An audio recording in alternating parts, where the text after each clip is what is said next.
Hi, my name's Lyle Sopel, and I'm a Jade and Gemstone artist. And you're here with me in my studio today. Last week I was in Los Angeles and had a great time there. It was really nice to get a refresher course and really boosted my energy, and I'm real eager to get back into the studio again. So really nice to be here and be here with you too. So today we're going to talk about working through a creative project. So how to get started and what are some of the ways that I use to help myself stay motivated and come up with creative ideas on how to be successful at the end of the job. So today I just want to show you some of the things that I've been working on and some of the projects that are in the process of being completed. So right here, this first project is it's a leaf and abstract form combination. It's really set up for some songbirds that I'm going to place in this negative space. So it's Jade for the configuration of the leaves and the reed pattern, and an obsidian, and it's a mahogany obsidian that I've used here for the base portion of it. And it's really nice, beautiful coloration in the obsidian. And what we've done is just kind of gone over it, and it looks, you know, very much like a natural organic form, and it's pretty much the shape of the rock, and I really like to work that way, and it just really lends itself towards being organic. So I have some birds here that I'm going to use, or going to make out of ruby, which is this material here, ruby and zoite, which is the green part. So I have that cut out, and I'm going to demonstrate on how I'm going to put the different colorations together in that in just a few minutes. Just show you a few other things here. This is another project that is going to go on petrified wood. Now this is like a slice from a tree that's probably 200 million years old. It's like an incredible, imagine being anything that's like 200 million years old. It's like before the dinosaurs, this thing was a tree on the planet. So it's still got some of the old rotted appearance of the tree that it was all those years ago. But in fact, it's not wood at all. It's stone. It's actually a silicated form of what the tree was. And it's amazing. So I love these things, all these natural forms. And here we have a nice little bear, jade bear, and it's not polished yet, so we've just got it to the point of sanding it to its final sanding, which is a 500 grit. That's what we use. And then I go to a diamond paste to carry on with the polished part. So from here it will polish to a glassy shine. And that's going to sit here like this on this base here. Something like that, I think. Just kind of like in an interesting way. So he's comfortable on this petrified wood log.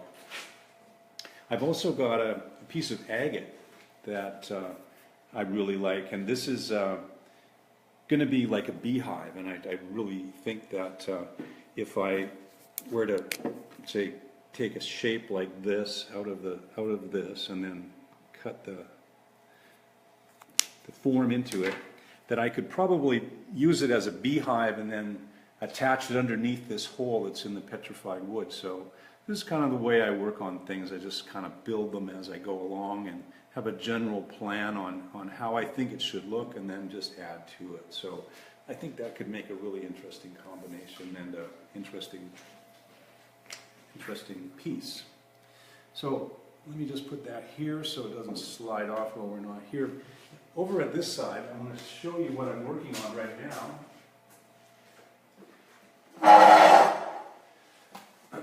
So this is the bird I'm going to be working on for the reed patterns. Now this is a cardinal, and I'm using ruby as the stone for the cardinal. The ruby isn't as red as a cardinal, but when it gets polished, it's pretty good, I think, as a reasonable connection to the bird. So, but what it needs to really be a cardinal is these color variations in the face. and then the eye. And so that's what I'm working on right now. It doesn't look like a bird at all, I'm sure. It probably looks a lot like an abstract of some kind, but just look at this. This is how it comes together.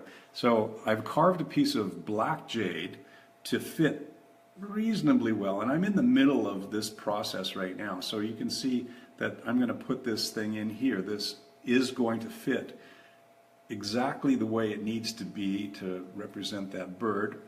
And then I'm going to cut that off, or cut this portion out, and then add a piece of ruby for the front part of the beak. So then it'll look a lot like the photo there. So it'll be ruby, black jade, ruby, and then the eye will be carved in there.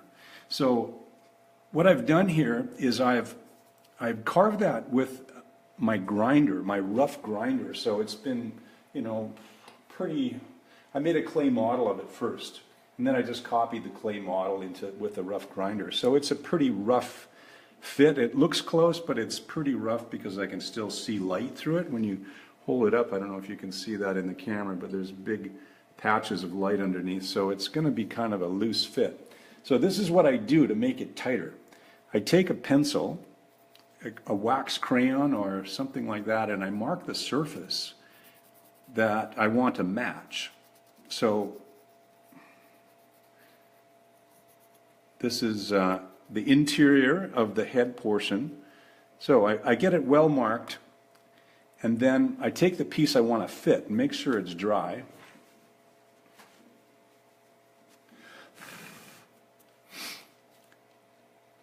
And then I line it up the way I want it to be. Then I just very carefully rub it in there. And there you go. As you can see, we've got some white marks that are left over. Right here, here, here. So I'm going to take my grinder. Now I'm going to take those white marks off.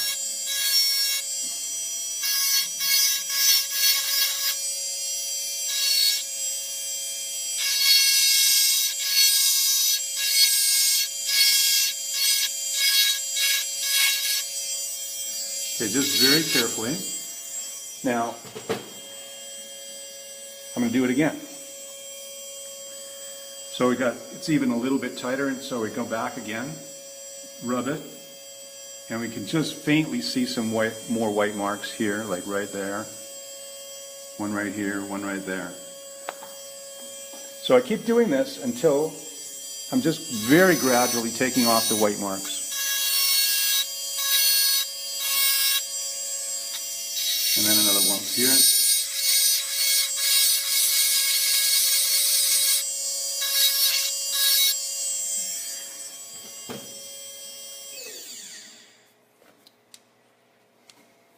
So this whole process could take, maybe half an hour to an hour of fitting back and forth and back and forth. After that's fitted, I do the same thing with the beak, only I cut this portion out that I don't want to be the beak, and then I add the ruby portion to that.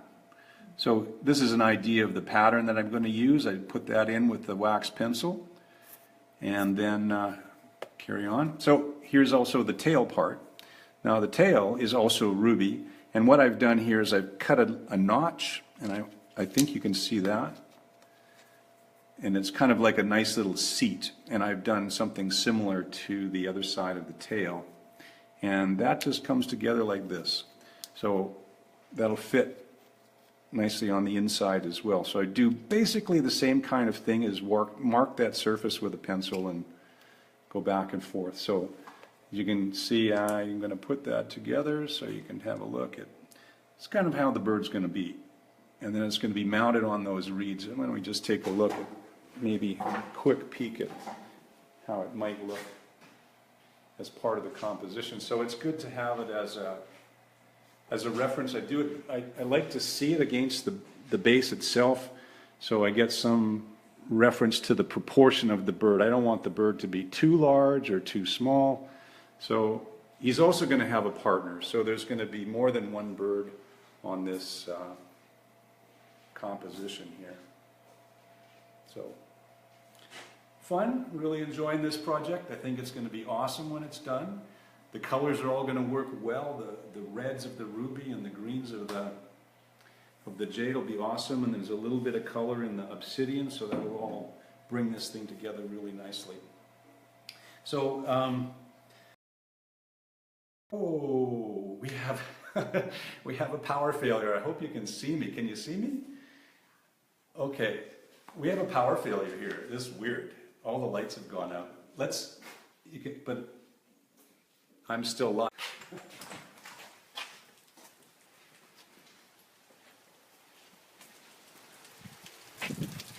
We got a rainy day today. Let's follow me. I'm going to go upstairs. Follow me.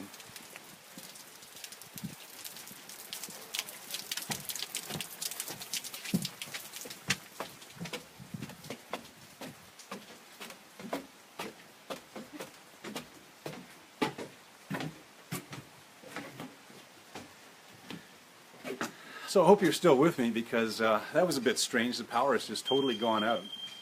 And why don't you just do it like this so we have a nice background? Yeah, sure. I mean, out of the rain.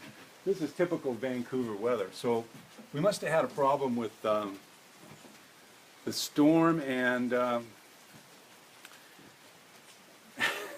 don't know. We haven't got power right now. Anyhow, here we go.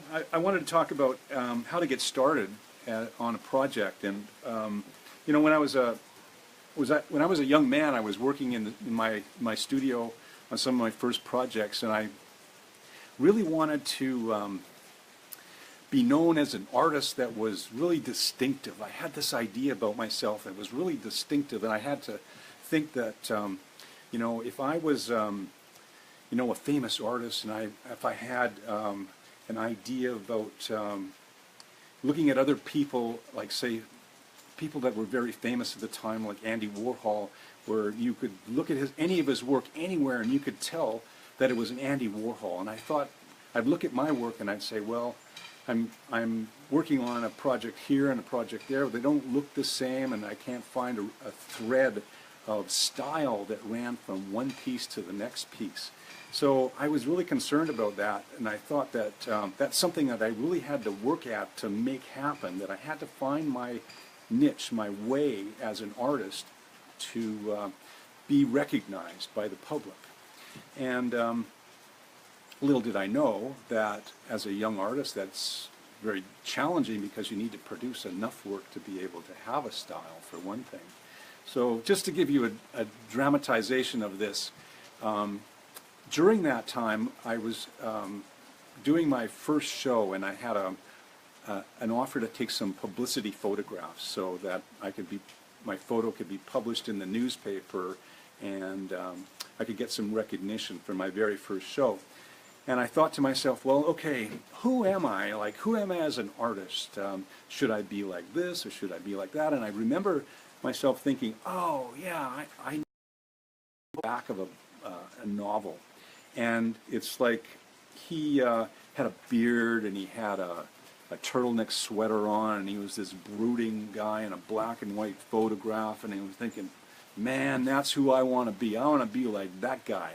So I smoked cigarettes at the time, and I thought, yeah, I'll be smoking a cigarette, and I'll have this smoke coming around my head, and that'll be a really distinctive way of identifying myself. Well, none of the people that were working with me saw my connection to being Ernest Hemingway, so that didn't go over too well. But I was trying to identify myself with something. I was trying to find a way that I thought people needed to know about me. And I know that all artists and all people really, they want autonomy. And as an artist, that's really important, to have autonomy in your work and to be earnest and known for what you do. But the truth of the matter is, it takes study and hard work in order to find that style and see the autonomy in the work that you do. So, not to be discouraging, but when I would teach people in my studio, they'd come as young artists with no experience, I'd say, you know, the first 100 pieces you make don't really count. because it takes that much. I'm saying maybe not 100, but it takes a lot of energy and study in order to develop a style and a form of art that you can consider yourself, or you or your personality would start to come through. So it takes time and it takes an effort. So that's all. It's just a matter of being focused and being attentive to what you do. So it comes with time. So one of the ways that I want to share with you on how to achieve that goal is to have a daily habit in your studio. So one of the things that I like to do is to have an organized manner in which I work. So I like to do a drawing of the thing that I'm working on, and then I want to put it together in some way that I collect all the stones that I'm going to need for that particular project, and I have them all available to myself as I work. And I also organize the space that I work in so that all the tools I need are available to me. I don't have to stop and go somewhere to do something. I have everything organized and put it together as a unified working space and a unified project. So then I begin. And as I begin, this is the most important part, I stay open to change. Because while you're in this process of creating, your mind is open and it's available to more creative ideas. So if you are in a project and you think, wow, I've got to stay right to my drawing, I've got to stay right to this pattern, I've got to use the stones I have, but I have this really great idea, and if I change it just a little bit, it'll be so much better. That's where you need to go. That's how you have to get to the point of you're organized and on track, and then be open for change. Very important in the process of being creative. Now, a lot of the times when you're in your studio and you're trying to do these things, you're distracted. There's things that happen. You know, your cell phone rings, people walk in the door, you know, you got other obligations you have to do, and so sometimes these distractions can be an advantage. And so one of the things that I use for an advantage in my studio is noise. Like, it's noisy in there. I turn on the grinders, I got saws running, I've got all kinds of things happening, but I need to have ear protection for this. And so what that does for me is it helps me go inward. I can't communicate with people effectively, so I just focus on my internal self, and I focus on the project that I'm working on. So it gives me a sense of peace and focus while I'm there. So I really like that, and I prefer it to have it that way rather than to have, you know, earplugs with music or anything else like that. I let the noise drown out the environment around me, and I stay focused on my project. So that's a really big thing for me. And I think it could work for you if you tried it. So another thing is to set up a schedule. Like, if you have people coming and going all the time, then you can actually set a schedule that says, you know, I only answer emails at noontime, or I only talk to people once an hour, or I only talk to people at the end of the day, and so if friends drop by, only come by at the end of my day. That kind of thing. You know, I even had a friend who was working on projects, and she would set her timer on her cell phone. And she'd say, okay, I've got 45 minutes to do this project. And she'd set her timer, and then she'd be working on the project. And then the timer would go off, and she'd go off to the next project. So, you know, a time distraction or a time constraint can add a lot of potential to the project. It keeps you focused, it keeps you on track, and it keeps you doing what you need to do. So that's really a big deal. And so another thing is when you have... So all these things will be happening, and maybe you're going to start a project that you've never done before. So it could be something that, you know, you have a lot of anxiety about. And so I can tell you that there's always some parts of a project when you're working with art and you've never done that particular thing before. There's always some kind of anxiety and challenge when you're doing a new thing. And so I can remember a project that I did for a large commission, and I'm mostly known for my wildlife themes or my animal forms. But this client said, I don't want any animal forms. I don't want any reference to nature forms in that sense. I just want abstract, only abstract. So this was a complete shift for me, and I had not worked in abstract for a long time before this point. So I said, okay, I love the idea, I'll work on it. So I filled like an entire sketchbook on a bunch of different ideas, and finally I chose 3 of those ideas and I presented them. And I didn't know how I was going to do any of those particular projects before I presented them, but the designs looked awesome. I really loved the way the drawings looked. So it turned out they chose the most complicated one that I drew, and it was a spiral of a part of a seaweed form, and it spun around, and I said that I was going to put turquoise on one side and lapis on the other side. And when we got the okay to do the project, I looked at it and I said, I haven't got a clue how I'm going to do it. So what did I do? Well, I knew what I could do. I knew that if I took one step, just took one step towards the beginning of the project, which meant just try to understand what the form was. So I made a clay model of what I wanted it to be. And then from the clay model, I decided that we needed to cast the clay into fiberglass. And from the fiberglass, then I could glue the parts of the thing I needed onto both sides. So I worked out a way to do it, just by taking one step at a time, and I went into the project that way. So I followed through with all of these things that way. And so it's a matter of really trusting in yourself that there is a way, and just knowing that if you can imagine the project complete, can you imagine your sculpture totally finished, then there will be a way to get there. And all you have to do is have the self-confidence to take one step towards it, and another step, and then another step, and eventually it'll come together at some point. So when you're working on projects, if you understand the why behind them, and the why is really to show your joy that you feel when you create them, then the financial success will come from that, because people will see your joy and want to own that joy. That's what they buy when they buy one of your successful projects. And the what, it's not so important on the what the project is, but it should be something that is natural to you. And through finding a thing that feels comfortable for you, like I use animal forms, and that's comfortable for me.